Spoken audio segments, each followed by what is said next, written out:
Le Grand Matin Sud Radio, 7h-10h. Patrick Roger. Sud Radio vous explique à 7h41, est-ce qu'on assiste à un basculement du monde?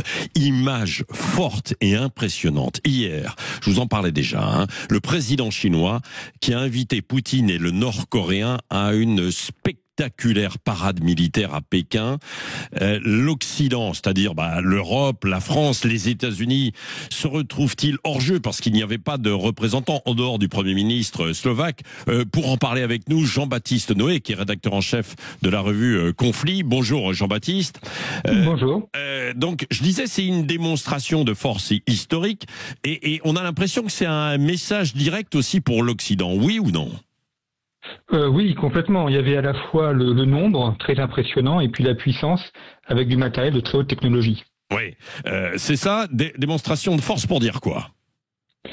Pour montrer d'abord à la Russie que la Chine est quand même le pays majeur dans l'Alliance, et puis pour montrer aussi que la Chine a des ambitions économiques et militaires. On pense évidemment à Taïwan, la promesse de Xi Jinping de faire réintégrer Taïwan dans la Chine et de montrer que la Chine ce n'est pas qu'une usine, c'est pas uniquement l'usine du monde comme c'était dans les années 1980, mais que c'est maintenant c'est la première puissance mondiale. En tout cas, c'est comme ça qu'il se voit, et y compris au niveau militaire. Oui, c'est ça. Alors, en quelque sorte, c'est une claque à Donald Trump et puis même à l'Occident en général, non?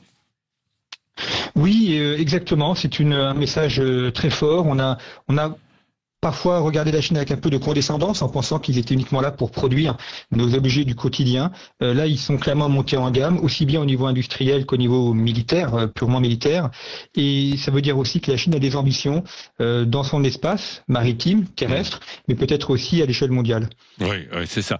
D'ailleurs, le président chinois a dit, et il a appelé à prévenir la réédition de tragédies historiques comme celle qui a vu mourir des millions de Chinois face aux troupes japonaises. C'était il y a plus de 80 ans, puisque c'était à l'occasion des commémorations 80e anniversaire de la fin de la guerre avec le Japon et de la Seconde Guerre mondiale également avec les nazis. Ça veut dire quoi? Il sous-entend qu'il pourrait y avoir une nouvelle guerre mondiale?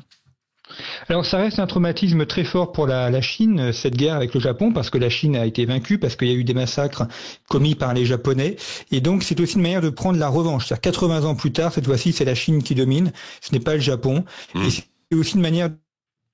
La Chine n'est plus un pays du tiers-monde ou n'est plus un pays colonisable ou colonisé. C'est désormais une puissance mondiale qui veut s'imposer et qui ne veut pas être attaquée par ses voisins. Oui, merci beaucoup pour toutes ces explications, Jean-Baptiste Noé, rédacteur en chef de la revue Conflit, et puis sur la scène internationale aussi, on y reviendra tout à l'heure aussi, il y a l'Ukraine avec Emmanuel Macron qui reçoit Zelensky à Paris.